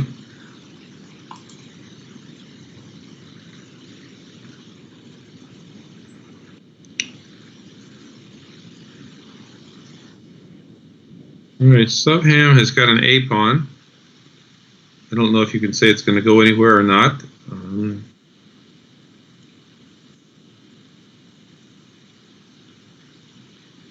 White can put some immediate pressure on it, and he does. Rook a to 1. Rook a8. And now maybe something like knight to b3 to get to see if you can encourage black to give you black to give you the light squared bishop. I don't think white's in any danger to the a pawn, so if he can get the bishop off the board, then black's bishop on g7 is a little bit bad. Of course, that leaves the pawn on e4 hanging, so now we got to defend that one first. It's the problem with chess. There's always a catch. You always have to do something. White is okay. Rook to a4 for white looks like an idea. Rook to a4, knight to b3. Okay, that's an idea.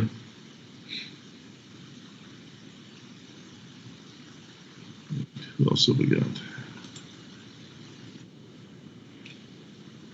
Okay. Yep. All right. Roman's game. Bang, bang. He's down a couple of pawns to get one of them back. He's just offered to trade rooks. We're going to trade the h-pawns off first. Nothing there. Maybe black can play king takes g6 and cause white some problems with the h-pawn. That's an interesting idea.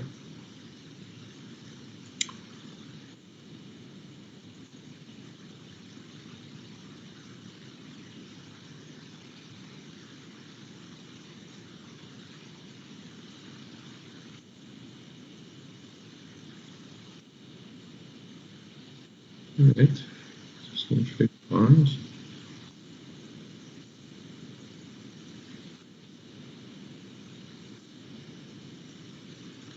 Now white has to play bishop a5. And so the kings will come in. I don't know if there's really enough here. It's an opposite colored bishop ending. It's not going to be easy for black to make anything out of this. At least I don't think it's going to be easy. What white does here is he just plays something like bishop to b4. black king can't get in on the dark squares. And he can defend them. Now he can play bishop d8. Anytime the black king goes to e4, the bishop goes to g5. And he can just shuttle between g5 and h6. And then when the king comes back over, he can go to e7 and guard the a3 pawn. I don't see anything here but a draw, but we'll see if black has something in mind. Opposite colored bishops often draw, or it was just this position? Well, no, there's a tendency for them to draw, Okay. depending on what it is. And it looks like white has set up a nice fortress here. I just don't see what black can do to break in. He just plays the bishop to g5, and now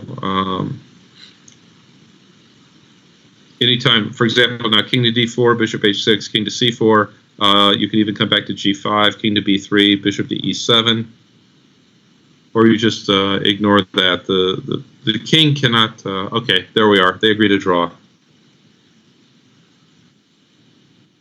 So French and the... Hold on, but that was a Sicilian. Who had that crazy French? It was somebody playing Brian Wall. Never mind. I'll just... okay. Well, you said Roman had... there was a gambit they tried against Roman. Oh, yeah. That was the crazy French. Okay, so here we are. All right, so white's in a little bit of a difficulty here in terms of what to do, because he's got the c3 pawn he's trying to defend, the e3 pawn he's trying to defend, and black is not forced to trade rooks. So it's really kind of an ugly situation here for white in terms of just the weaknesses. And black has freedom with his rooks. One of the things to keep in mind when you're in these positions with double rooks, and there's an opportunity to trade one. If you have the stronger position, you want to trade. If you're defending, you don't want to trade, because having that second rook gives you something you could just make passing moves with that may not create weaknesses in your position and may help you defend. So the question is, does black want to trade a rook off here and see what he can do, or is he going to let... okay, white's played king to f2.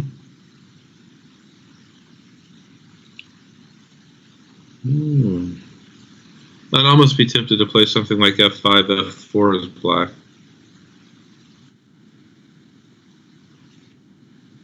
Oh, so Brian just texted me and said that Illinois pulled ahead 6.5 to 5.5.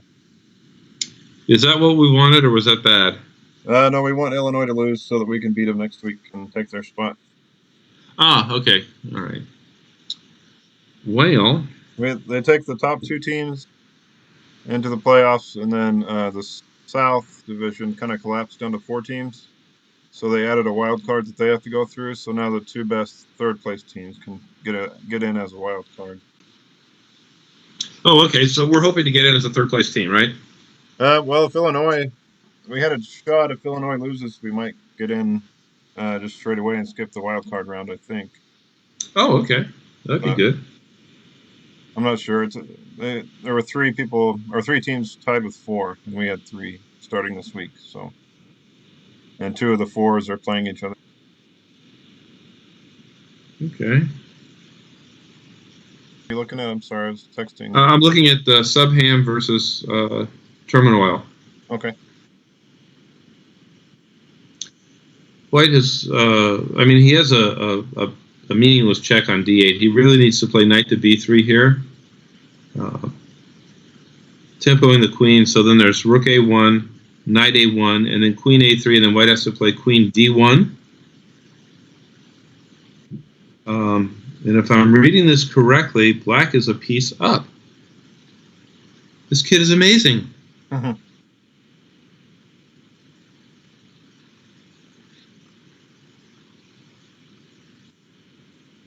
Yep, white found knight to b3. All right, there's the rook check. All right. No, he's not a piece up. The knight's on a1. It's on a very bad square. All right, so queen a3 is the magic move. Yep. Queen d1. He can take the knight on c4, but after queen a1, queen f1, queen c3, black wins the pawn, wins back the pawn. In either case, it's just a draw, I think. So now black can play queen takes c3.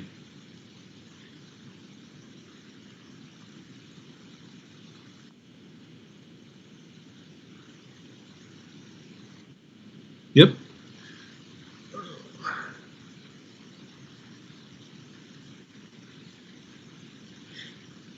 This is more typical for Panda. He's usually up 5 minutes on time, and he plays really quickly. So. Yeah. Now black actually has some ideas here I like bishop to f8, c5. Really pressuring the dark squares against the king. White it better have something quick. I don't even like bishop to d5 for white. It's he's the idea of queen to f3, but you could just trade queens. You're not in any trouble here. Although that might relieve a lot of the pressure, I think black still has some good play. Needs to get here fast. h3. Come on, kid. Bishop f8, c5. Somebody get rid of that gnat. Oh, he offered a draw and white declined. Okay. Hopefully he will live to regret that decision. All right. Ooh, knight to b2. All right, I know where that's headed to d3. Okay, that's another idea. Let's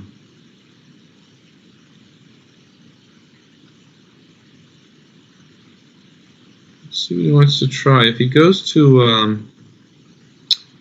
he can't offer the queen trade because of queen to e1, check, king h2, queen a1, winning the knight. So he's going to have to stay on the first rank. Like queen to b1 or f1, either one of those is not good. And then I think black is just really better after bishop f8, c5. All right, so let's let him work on that. All right, Nathaniel's game. Looks like we're trying to trade rooks. Oh, the knight on g6 is interesting. You can hop to e5 and c4 with some pressure.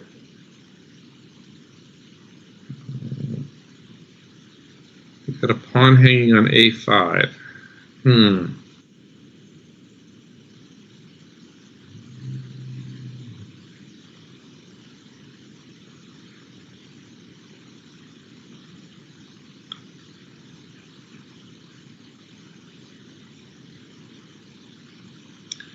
Okay, white can take the pawn on a5. Black can try and get into an opposite colored bishop ending here. So knight e5, knight a5, knight c4, bishop c4, and you can blockade the pawn. And yep, I think he sees it. And then you have the contest for the file. But I think Nathaniel will drop a pawn here, but I think he'll be okay. So let's check out Ken's game. All right, Jones has managed to get a pawn to a5 in a much simplified position. Okay.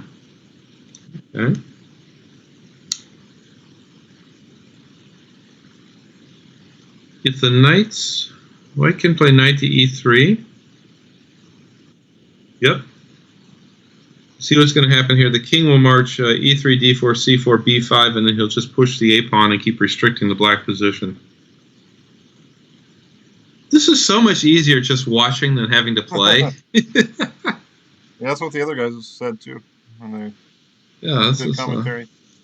Yeah, how much does this job pay? It's in the mail. Okay. Heard that before from people. Oh.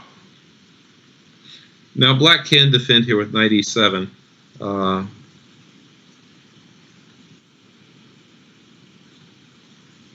Let's see what white tries to do.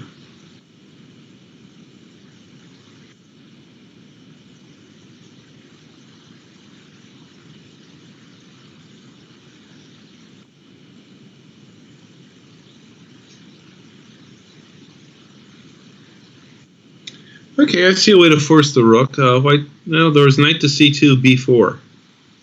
If black comes back to d5, then knight to b4, then there is a forced trade, and you've got two connected, protected pass pawns outside the board, and black is toast. But let's see what Ken has in mind with moving his king. because now black has he can play f4, and then the knight has to go back somewhere, and it may not be as good.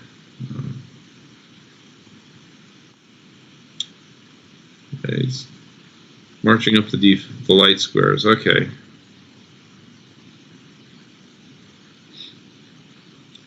Brian's going to win a pawn. Now we're going to see if white can win a pawn, black can win a pawn. Who's going to trade? Okay, we've got an outside passer coming up. Knight goes back to e3.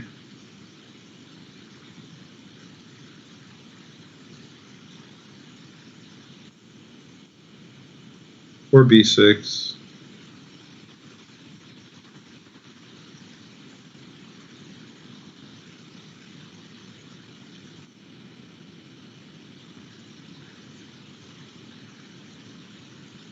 And Asish was up 5 or 6 minutes, I think, on his.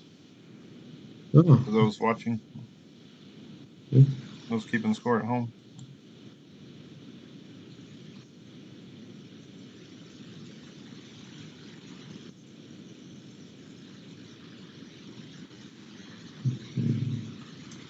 Back to his game. Let's see. Oh yeah. Okay. Right. Yep. Knight to f4. Notice how black is just bringing all of his pieces to bear against the white king. That knight's coming to d3. I don't think there's anything. Ooh, desperation, cheapo. You cannot take it. That's the one thing. Well, yeah, you can. King takes f7, queen to c4 check, knight to e6, and white can resign. He's got the king hanging. The knight would be hanging if the queen came back to defend. There's nothing here. Take it. Take it, Asish. Come on, Subham. You're having a great night. Yep, there you are. Right. Yep, but I think white just suddenly realized, oops, I'm in trouble. Oh, 93. That's really not anything to worry about. You just take that puppy off the board. Or you can even play queen e1 check. Get really nasty. But I just play, I just take the, yep, there we are. Real simple stuff. No need to get too complicated. The knight, notice how the knight guards the c7 pawn, guards the king. It's just a really nice piece to have in your position. And now you just annoy the guy by offering a queen trade. Move the king out of the way. Yep, that's the way to do it.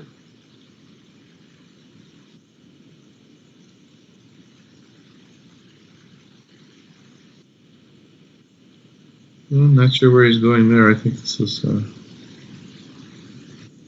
g5. Yep.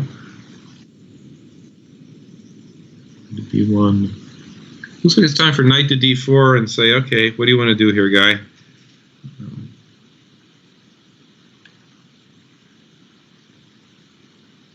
But he also might like the idea of, yeah, knight to f4. Really, I would have preferred queen to f2 first.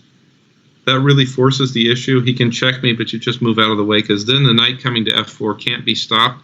The queen has to go back, you trade queens, and then being up a piece is just a very nice thing. King to f6 looks good here.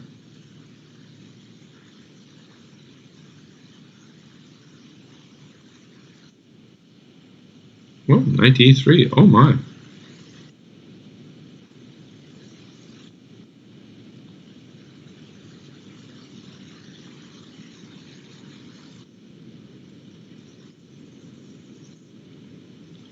Yep, kind of expected this. Okay, now then I can hop back to f4. Do we have a way to make him...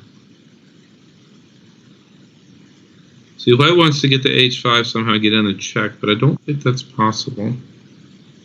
Black is just not going to let him.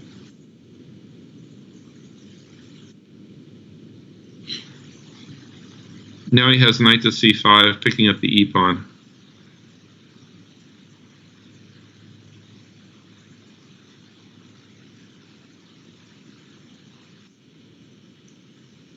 Oh, that's interesting.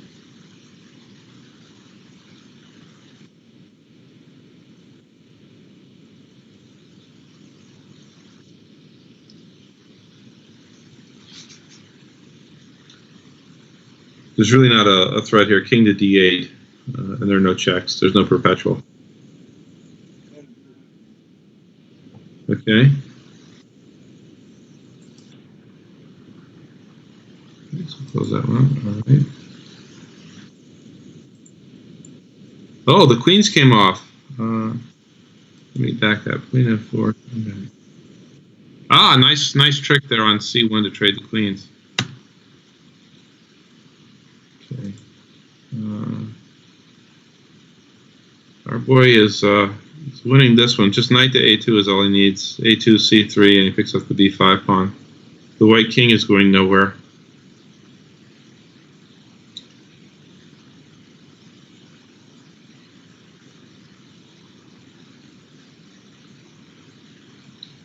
All right, Subham picks up the win. All right, so now we're just down to Nathaniel and Daniel. And it looks like they've got the drawing position I had in mind. Although white is definitely trying to play and get his king in, which you can't blame a guy for trying, you know?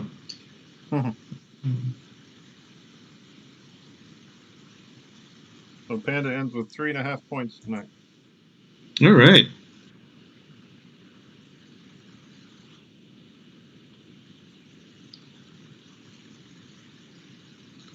What you can see, what white's trying to do here is he wants to get the bishop to b6 and bring his king to c5. But I don't think it works. Bishop b6, king d6. You just don't have the move or the tempo here to do anything. You cannot give up control of the e file. And so both sides have pawn moves. And neither one will be harmed by them, I don't think. So after f4, f5, g3, rook to a8, maybe. I just don't see anything here. White might try to play c4, see if he can force something, but I just don't see it. Of course, he can make black suffer, but at the end of the day, he's going to have to give up the half point here.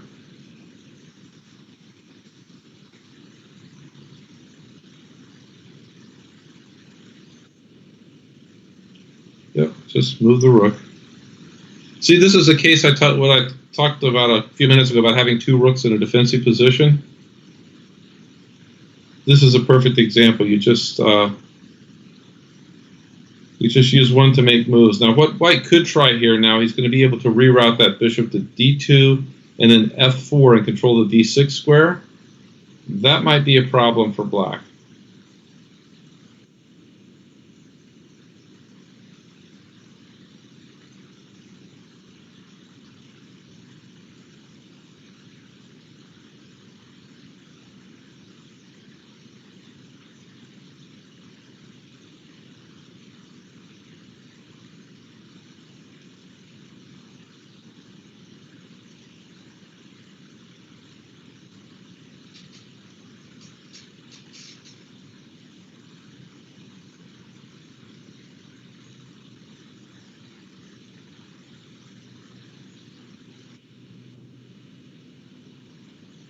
Well, Brian Reed just texted and said that Illinois came back and won theirs. So. Okay, so that puts us, what, down 2? 7.5 to 5.5. So I think Illinois is going to have, by the end of the week, I think Illinois will have 5. Iowa will have 5. Should beat Kansas. And then we'll have 4, and Minnesota will have 4. Okay. I'm not sure what, of course. So if we're tied with Minnesota, we'll win on tie breaks for the wild card, maybe. Oh, okay. Depending how the other divisions do. Okay, White's come up with a good idea here. If it's enough to win or not, I don't know. The bishop's going to check on e5. The king's going to have to give up a square, and now White can play king to d6 and go after the kingside pawns. So there's a drawing position here you can set up. It's the same type of fortress idea.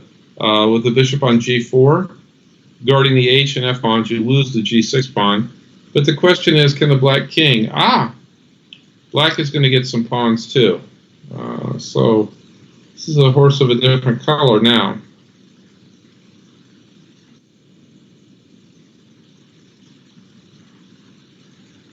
So the question is, you take on C2, takes on G6, F4, takes on H5, FG, FG, and suddenly white has two connected protected passers, as do you, but you're always tied down to defending that A5 pawn. So now the question is it really worth the time? But you can get a trick out of this, I think. Bishop C2, King G6, Bishop D1. Yeah, it's still going to be okay for white. King takes on C5, Bishop takes on B3, King goes back to G5, Bishop D1. And now white has the option to bring the king back to F4 and then play F3, G4. And he's got two protected passers. This is looking better for white. He has found a way to work himself in, and he's doing fine with it. Force the bishop back. It's a little bit iffy. You're going to take the pawn. I mean, there's nothing you can... you're going to come in and win the bishop. The white bishop can hold off the two pawns. Believe it or not. This.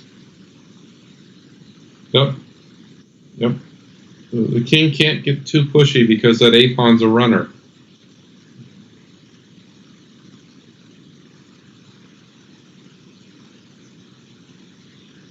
Yep, that's the end.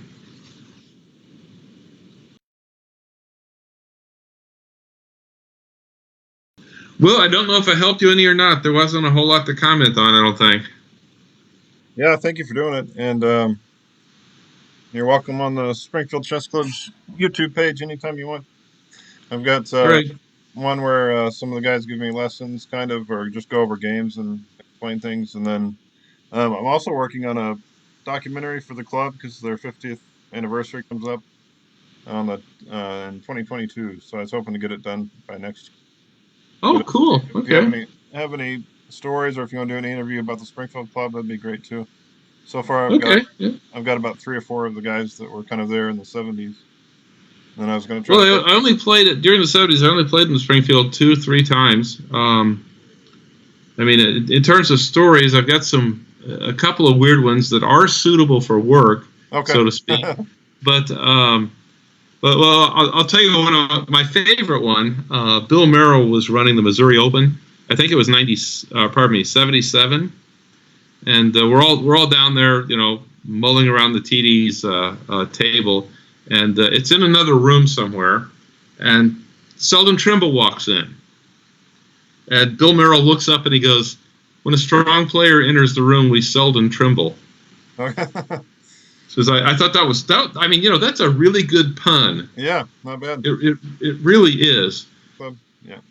Yeah. It's a little bit weird, but when you figured out that they were sponsoring the club, which very few, Kansas City used to have a club called the Kansas City Area Chess Club, KCACC.